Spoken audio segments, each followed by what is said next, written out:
धनी जोगटा मिड़काई के कौन लगाले गोटा महला मोकाई के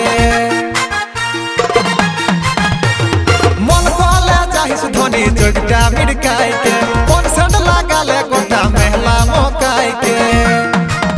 तोर नंबरटा देनो छोड़ी करबो हामी फोन तोर नंबरटा देनो छोड़ी करबो हामी फोन अरे कतक पेछोई घोड़ाओ बेरे धन तके दमे लागली पसंद कतक पेछोई घोड़ाओ बेरे धन तके दमे लागली पसंद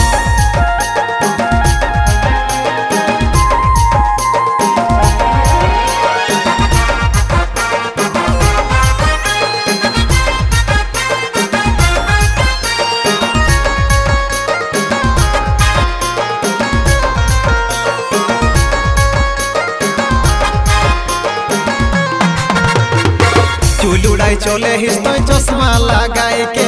मन प्रेम जागी गेली तो कह देखी के एगे चुलुड़ाई चले हिस्टोई चश्मा लगाई के मन प्रेम जागी गेली तो कह देखी के मुचुक हासी हिस्टोई मोके भाली खन मुचुक हासे हिस्टोई मोके भाली खन अरे कतक पेछोई घोड़ाओ बेरे धन तके दमे लागली पसंद कतक पेछोई घोड़ाओ बेरे धन तके दमे लागली पसंद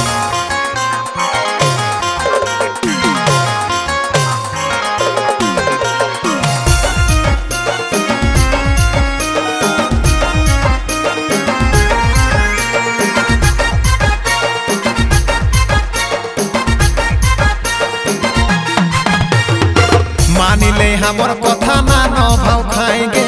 मोरे सोनिया सिगनी पावे सिन दुनिया आएंगे एके मानिले हमर कथा ना न भाव खाएंगे मोरे सोना सिगनी पावे सिन दुनिया आएंगे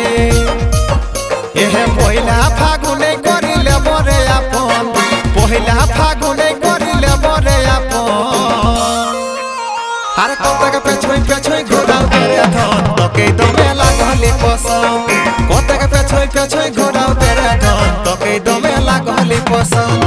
मन कोले जाहिस धनी जोगटा मिड़काई के कौन लगाले गोटा महला मोकाई के मन कोले जाहिस धनी जोगटा मिड़काई के कौन लगाले गोटा महला मोकाई के तोर नंबरटा देनो छोड़ी करबो हामी फोन तोर नंबरटा देनो छोड़ी करबो हामी फोन अरे कतक पेछोई घोड़ाओ बेरे धन तके दमे लागली पसंद कतक पेछोई घोड़ाओ बेरे धन तके दमे लागली पसंद कतक पेछोई